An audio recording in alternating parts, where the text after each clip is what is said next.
We want to take you to Rome, where President Joe Biden is holding a news conference after attending the annual G20 summit. Let's listen.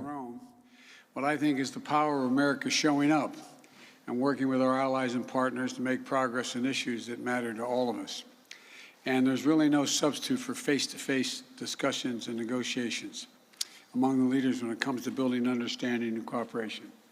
I found in all of my meetings here, both the larger sessions and the one-on-one sessions, and I had many of those, a real eagerness among our partners and allies for American leadership to help bring the world together and solve some of these big problems. I found my one-on-one engagements with so many of the leaders and the importance of strong personal relationships never ceases to amaze me when you're looking at someone straight in the eye when you're trying to get something done.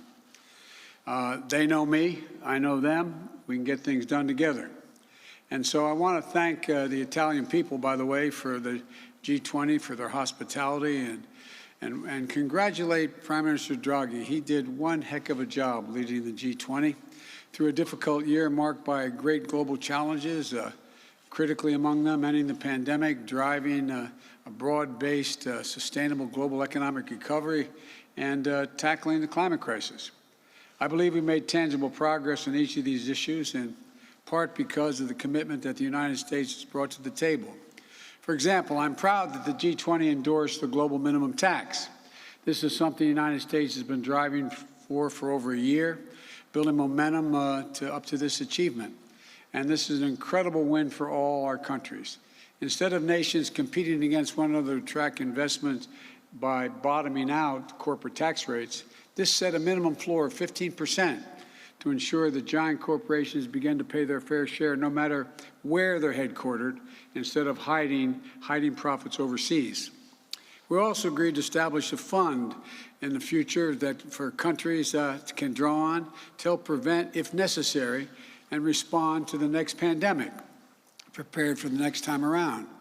Yesterday, together with Prime Minister Johnson and Merkel and Macron, President Macron, we came together to reiterate our shared belief that diplomacy is the best way to prevent Iran from gaining a nuclear weapon, and we discussed how best to encourage Iran to resume serious good faith negotiations.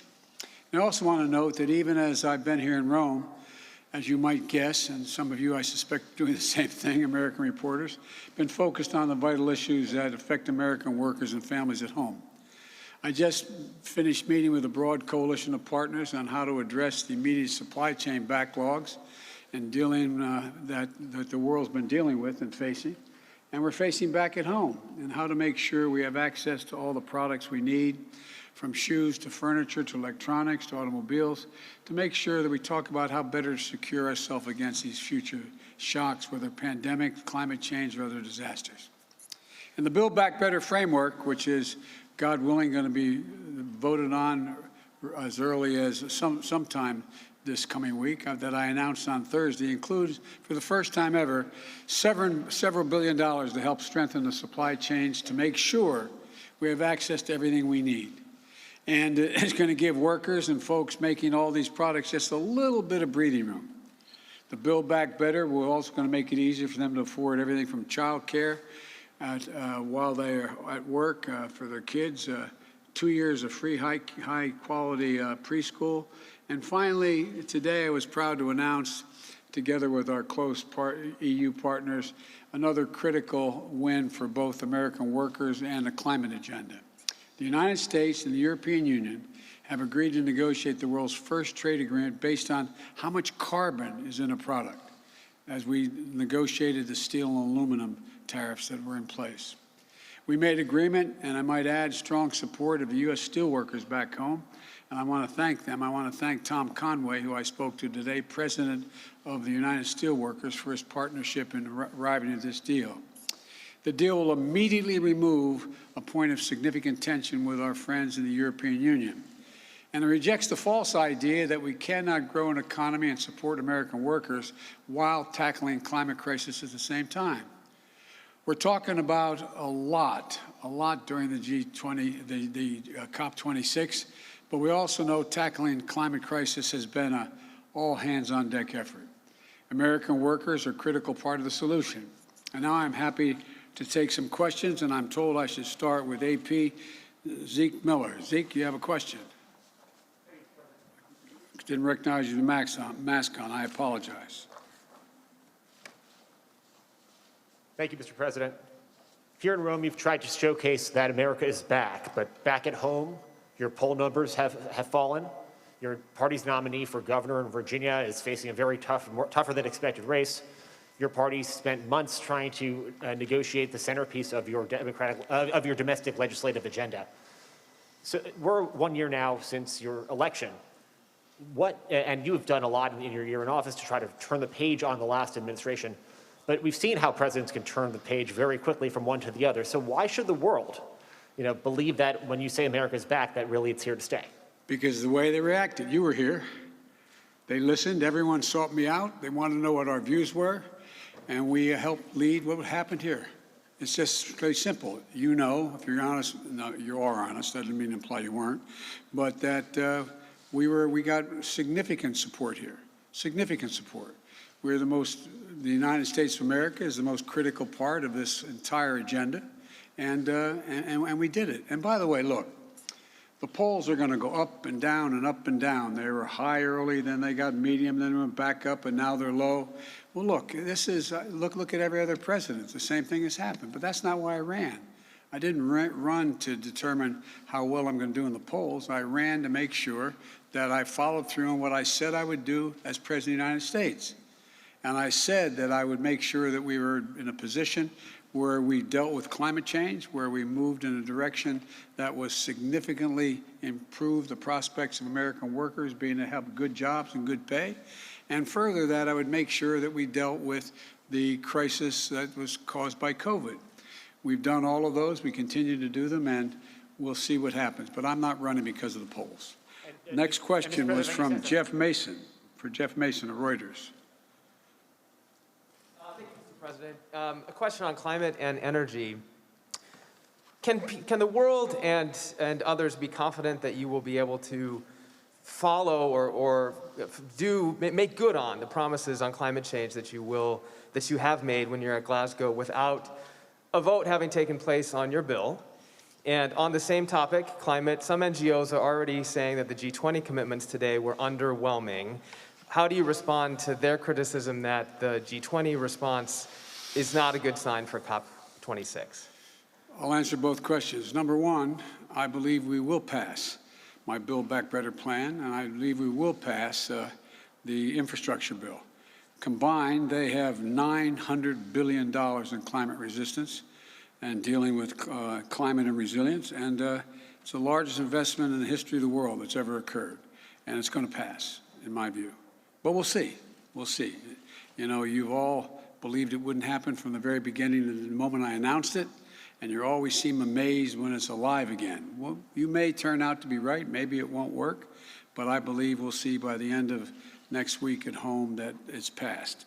With regard to and by the way, the infrastructure bill delivers an awful lot of things in terms of everything from tax credits for electric vehicles to making sure we are able to invest literally billions of dollars in everything from highways, roads, bridges, public transit, airports, et cetera.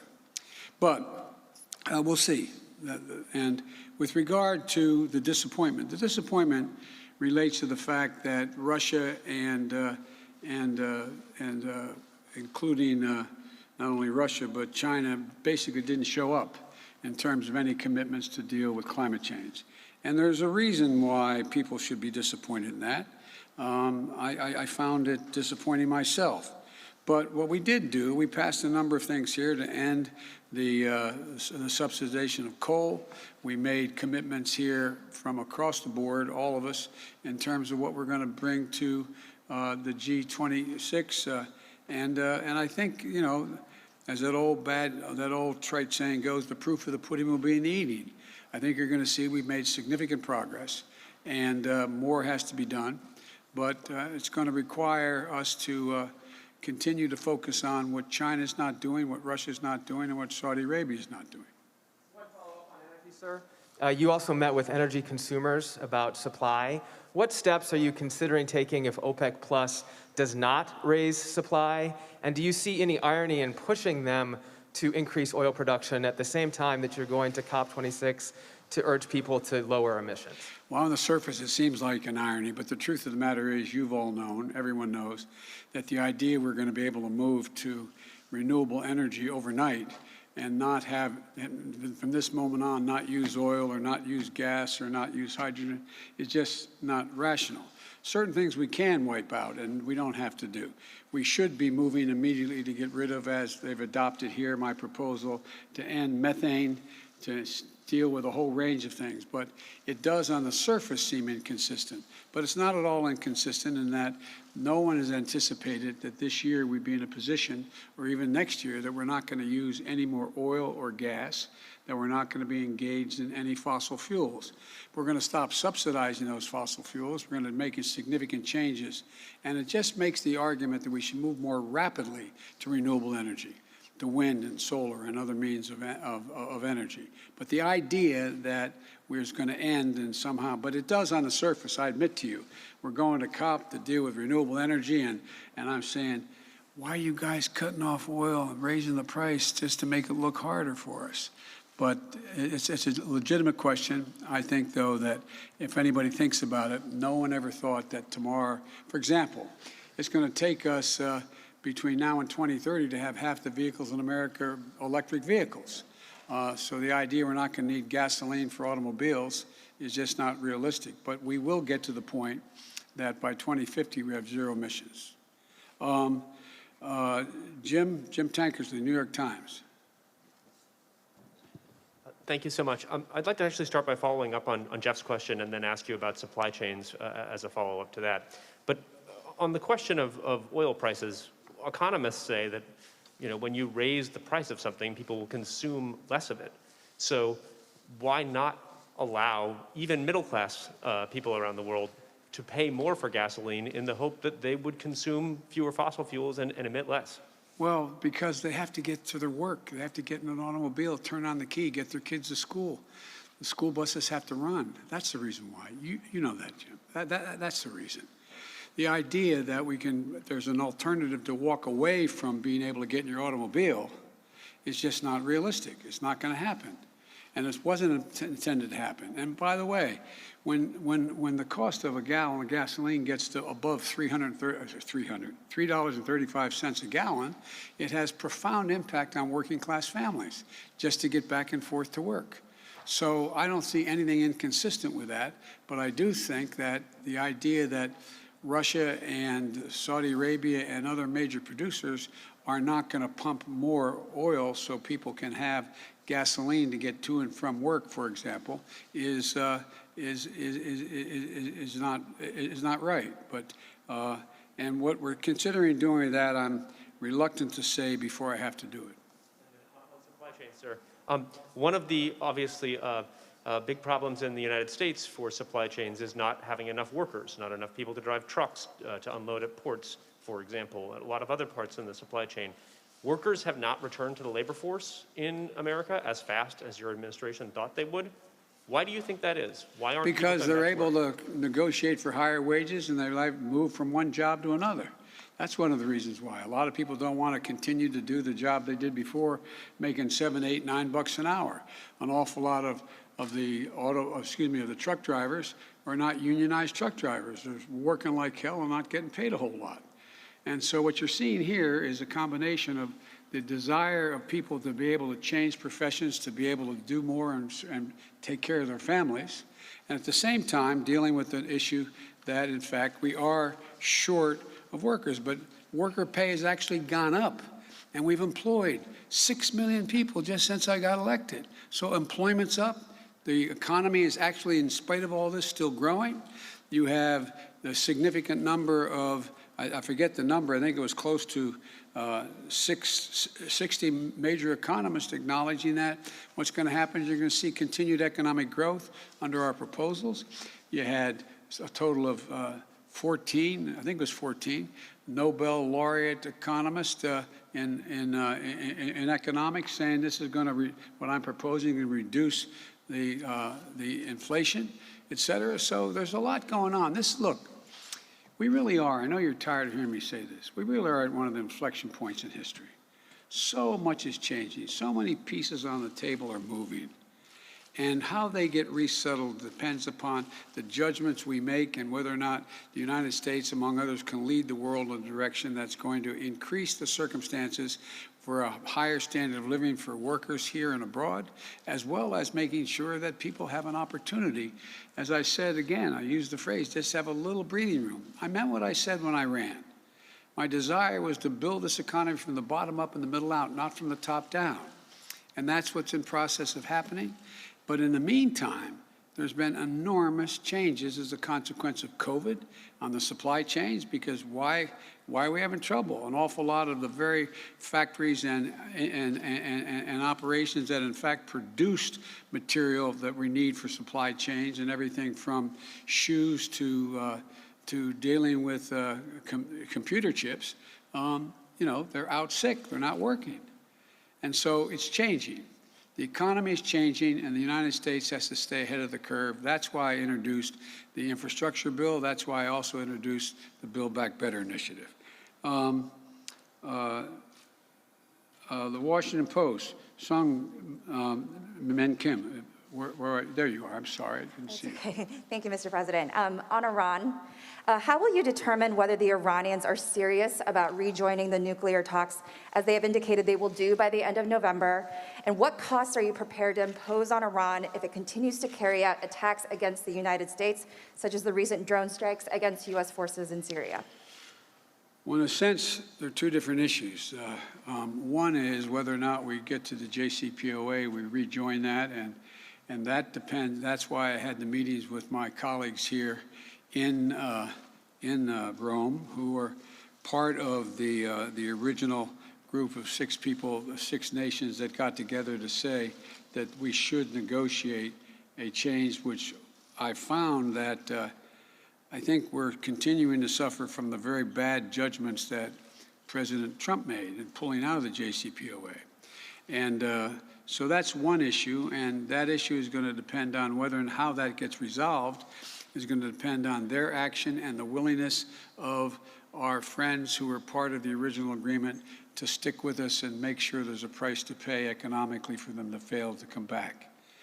With regard to the issue of how we're going to respond to actions taken by them against interests of the United States, whether they're drone strikes or anything else, is we're going to respond, and we're going to continue to respond.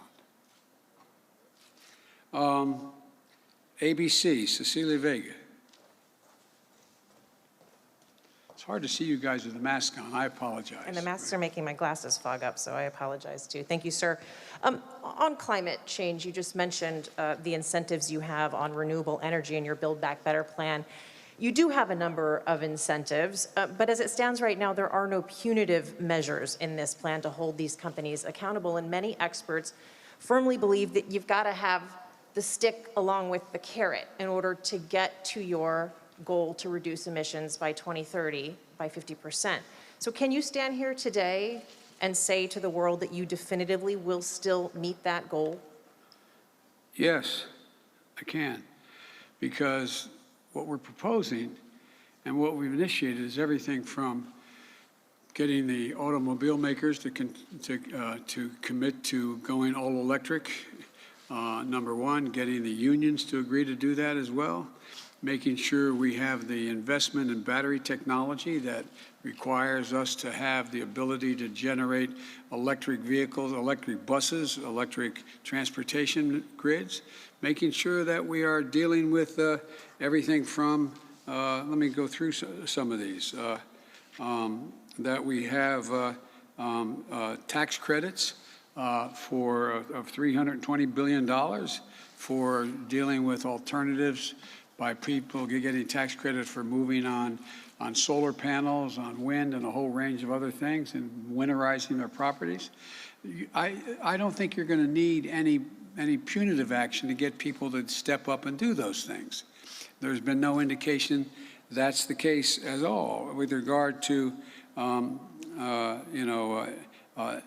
there's a total of $555 billion in climate, and I'm just checking the numbers, make sure I'm right, and climate investment in terms of resilience.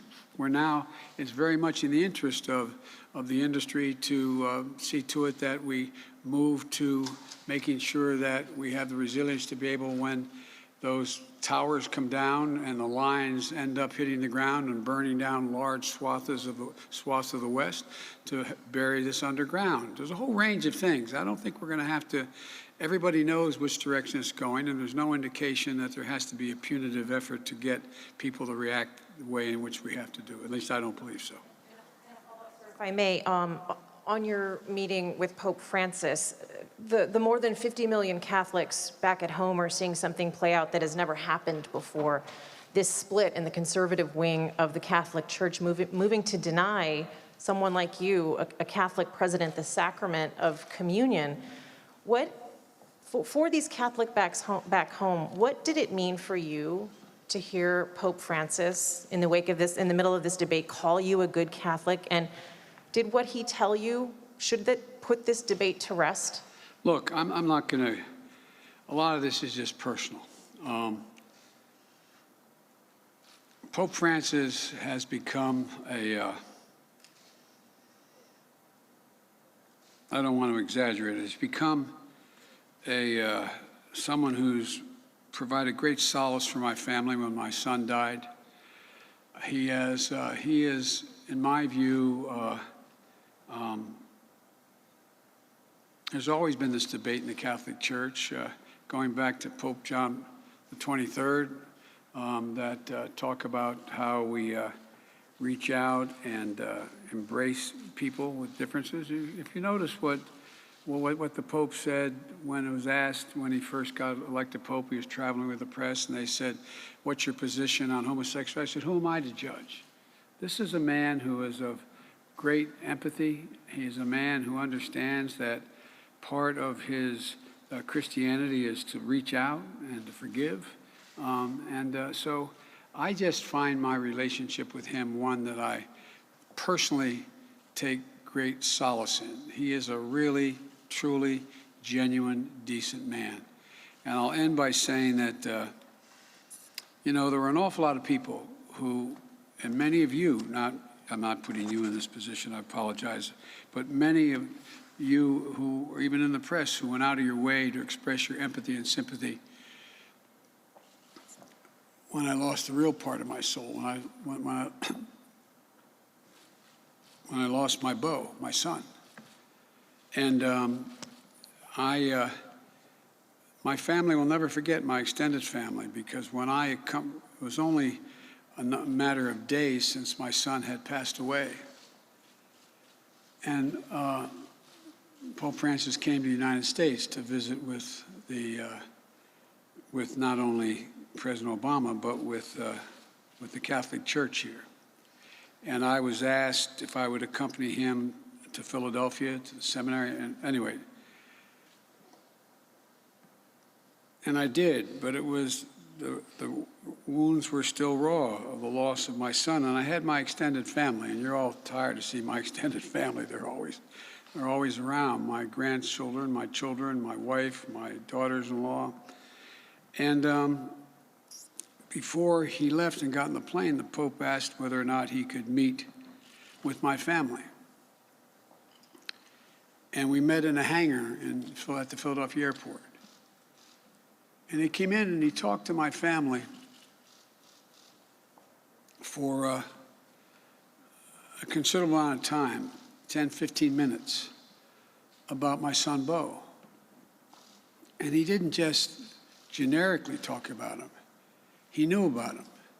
He knew what he did. He knew who he was. He knew where he went to school. He knew what a man he was. And it had such a cathartic impact on his children and my wife and our family that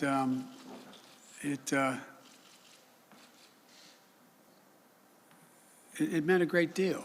And as I meant what I said, everybody was laughing. I didn't realize you all were able to film what I was doing with the Pope when I gave him a command coin. And I meant what I said. This is a a man who is someone who is looking to establish peace and decency and honor, not just in the Catholic Church, but just generically. When I won, he called me to tell me how much he appreciated the fact that I would focus on the poor and focus on the needs of people who are in trouble.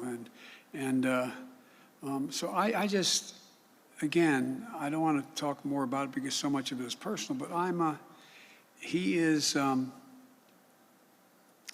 everything I learned about Catholicism from the time I was a kid going from grade school through high school.